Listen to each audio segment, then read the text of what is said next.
白袍，转身一看，他是好久不见当年台湾第一个华语嘻哈男团 LA Boys 当中年纪最小的 Steven 林志文。这是就是 a therapy place, takes a lot of space, and we need to do all these things for ourselves.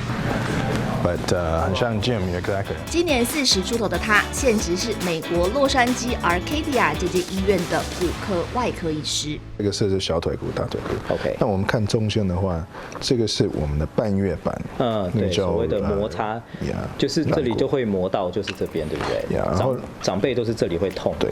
以前在台上劲歌热舞已经够迷人，现在还披上白袍，是要逼死谁？你约什么时候？他说没有预约。我们在台湾过来的。他们是很年轻。18、19岁。所以不是来看医师的。不是看医师，是看林医生 LA Boy。不是有问题来看的。没有。现在的林志文显得更加稳重，受访前先以签字细数心境，严谨的态度，说是访明星，更像学者，写尽铅华，不像以前那么好动。我高中毕业之前，我很多朋友都是偏这个当医生的时候，我那时候是已经开始当 LA Boys 的时候做演艺圈的，所以可能那时候有一点。就是说反个方向，反个方向。所以我那时候也是说，我不确定要干嘛。我们小时候还是要再找自己嘛。1992年出道，年轻的心曾经彷徨，投射在街舞次文化，反而大红。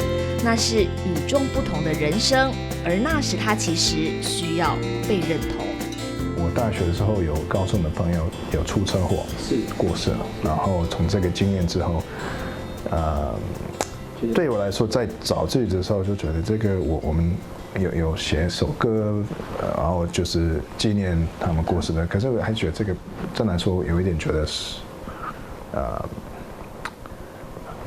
还有谁就是还不够。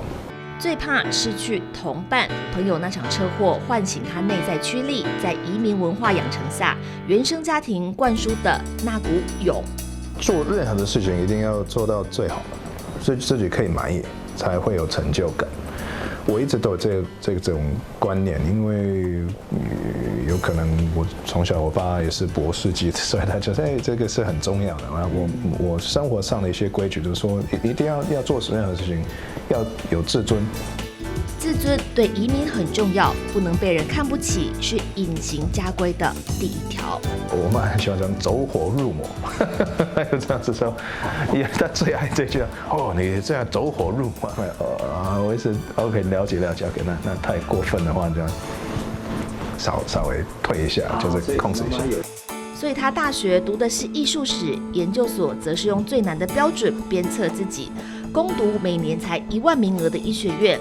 从医看来有点福音传统标准，但对他是最极致的自我实践。我现在任职的医院 Huntington Memorial Hospital 也是我出生的医院。最近因为我当了爸爸，让我对关怀照顾别人有了新的看法。名利双收的人生故事里，受访中唯一透露稍有缺憾的是亲情。我也不要太忙着没有时间看小孩子，因为我们上一代爸爸就也是这样，是没有说像好朋友的一样，可是说我看他很尊重，然后就这样的，然后也是说因为移民过来工作是主要的，你们就是听话，因为我已经牺牲这么多，我不要因为这样的话没有花够时间跟我儿子在一起。父母总为下一代拼尽心力，然而华人文化最疏于顾全的是代代之间要的不只是物质，更是能坦率直白地说出爱。It is said that there are 4 questions of value in life. What is sacred? Of what is the spirit made? What is worth living for? And what is worth dying for? The answer to each is the same. Only love. In you, I found my life's answer that had eluded me for so long. 2018年，林志文在法国办了婚礼，太太算是同行护理师，只是他们行医道爱的天作之合。I have found my best friend and soulmate. 人生从舞台到手术台，凡曾爱过，不曾转台。舞台上的不羁，只是曾经年轻；家庭和乐，才是那本最想念的经。